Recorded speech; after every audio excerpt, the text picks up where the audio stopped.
আপনারা জানেন যে কিছুদিন আগে একটি কল রেকর্ড স্বরাষ্ট্র উপদেষ্টার ভাইরাল হয়েছে। উনি একটি কল রেকর্ডে এক পুলিশ অফিসারকে বলতেছেন যে নুরুল হক নূরকে পিটিয়ে হাত পা মানে ভেঙে দিবে, এরকম একটা কথা বলছে। এই কল রেকর্ডটি শোনার পরে আপনারা অবশ্যই কমেন্টে মন্তব্য জানাবেন এই কল রেকর্ডটি আসলে সত্য কিনা নাকি এআই দিয়ে তৈরি করা।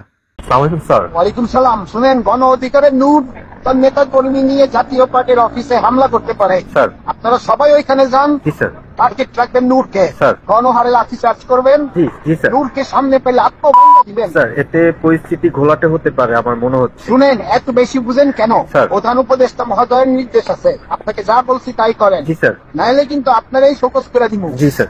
সত্যি কথা বলতে ভাই, এই কল রেকর্ডটি সম্পূর্ণ একটা ভুয়া এবং বানোয়াট। এই কল রেকর্ডটি এআই দিয়ে তৈরি।